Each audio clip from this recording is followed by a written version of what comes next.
Bonsoir et bienvenue dans notre JT de NC News, où l'on décrypte pour vous l'essentiel de l'actualité de ce vendredi 22 octobre.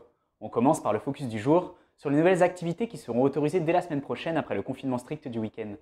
Et c'est une annonce qui va ravir tous les Calédoniens. Cet après-midi, lors de son traditionnel point presse, le gouvernement a annoncé dès lundi la réouverture de certaines activités aux détenteurs du pass sanitaire. Malgré le maintien d'un confinement allégé et d'un couvre-feu de 22h à 5h du matin, le cinéma, les séminaires et conférences, les établissements sportifs tels que les piscines ou les stades, mais également les salles de jeu dont le bingo, pourront de nouveau accueillir du public en respectant des protocoles sanitaires stricts. Ce sera également le cas des parcs provinciaux, du parc forestier de Nouméa, ainsi que de l'aquarium. La baignade et les sorties en mer seront elles aussi de nouveau autorisées, au même titre que la chasse et la pêche de loisirs. Toutefois, les déplacements resteront limités à 10 km. Niveau transport, les cars du rail pourront à nouveau circuler à partir de lundi, mais seront eux aussi réservés aux voyageurs qui seront en mesure de présenter un pass sanitaire à jour. Contrairement à ce que le gouvernement avait annoncé mercredi, ce dernier ne sera par contre pas demandé à l'entrée des lieux de culte. Mais les églises et les temples devront respecter une jauge maximale et laisser un siège sur 3 vides. Les membres du gouvernement Christopher Gigès a précisé que cette augmentation des activités accessibles aux détenteurs du pass sanitaire était un moyen de pousser la population à aller se faire vacciner. L'État maximise les chances de réussite du troisième et dernier référendum. Environ 2000 renforts humains sont attendus pour sécuriser l'opération référendaire du 12 décembre et garantir la sincérité du scrutin sur l'intégrité du territoire.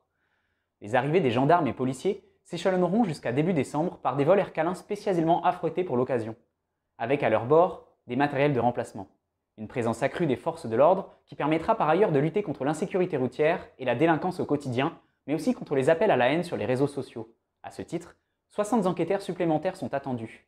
L'arsenal judiciaire sera lui aussi renforcé pour traiter sans délai les infractions commises, un dispositif qui se veut rassurant, dissuasif, mais très actif pour empêcher tout risque de trouble à l'ordre public sur la Nouvelle-Calédonie, a résumé le général de division Christophe Marietti, commandant des forces de gendarmerie pour le dispositif de sécurité du troisième référendum.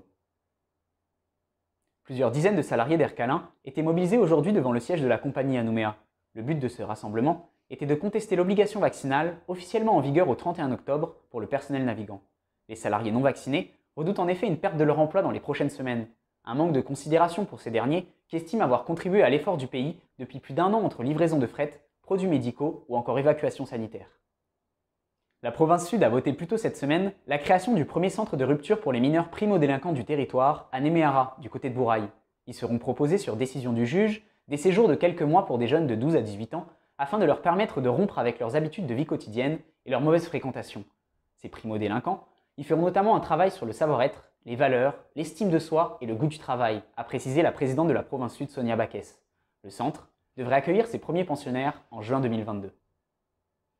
Merci d'avoir suivi notre revue d'actualité et retrouvez-nous lundi, même endroit, même heure, pour un nouveau point sur l'information locale.